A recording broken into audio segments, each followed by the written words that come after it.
কয়েকটি ঘটনায়, বিশেষ করে আপনারা একটা জিনিস জানেন যে সচিবালয়ে ডিসি নিয়োগকে কেন্দ্র করে একটি বিতর্ক সামনে এসেছিল, একটি কমিটি করে দেওয়া হয়েছিল। ওই পূর্বের সরকারের মতোই তদন্ত হচ্ছে, খতিয়ে দেখা হচ্ছে, এখন পর্যন্ত সেটা আমরা আলোর মুখ দেখতে পাই নাই। গত কয়েকদিন আগে সচিবালয়ে আরও একটি বড় অঘটন ঘটে গেছে, যেটি আমি মনে করি যে শুধুমাত্র সচিবালয় নয়, আমাদের জাতির জন্য একটা বড় রকমের হুমকি যে সচিবালয়ের মতো স্পর্শকাতর সুরক্ষিত জায়গায় এইভাবে আগুন ধরলো এবং আগুনে 4-5টি ফ্লোর এইভাবে আপনার ধ্বংস হয়ে গেল।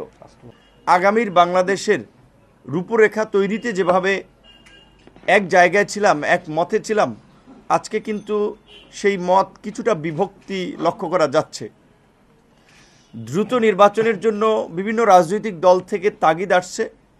সরকারের প্রতিও আমাদের যে প্রত্যাশা এবং আকাঙ্ক্ষা ছিল 5 মাসে সেটা বড় রকমের হোঁচট খেয়েছে।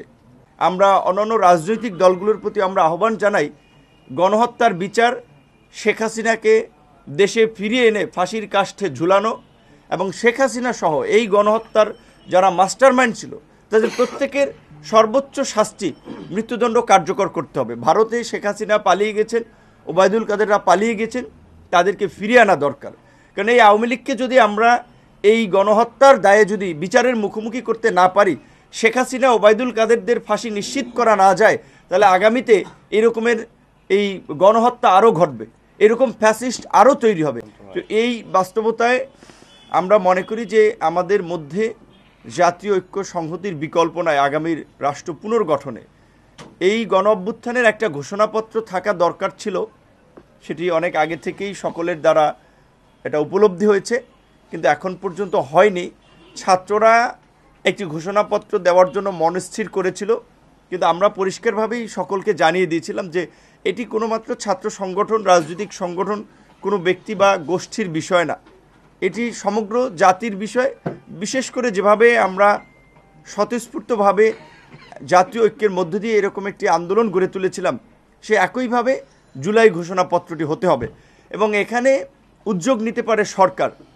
তো আমরা সরকারকে ধন্যবাদ জানাই, তারা রাষ্ট্রীয়ভাবে এই আন্দোলন সংগ্রামে যারা ত্যাগ স্বীকার করেছে, রক্ত দিয়েছে এবং এই দীর্ঘ 36 দিনের লড়াই সংগ্রামে রাজপথে ছিল, তাদের এই ত্যাগকে সম্মান করে, জন আকাঙ্ক্ষাকে ধারণ করে রাষ্ট্রীয় পর্যায় থেকে সরকার এই জুলাই ঘোষণাপত্র গ্রহণের উদ্যোগ নিয়েছে। সেজন্য আমরা সরকারকে ধন্যবাদ জানাই এবং একই সাথে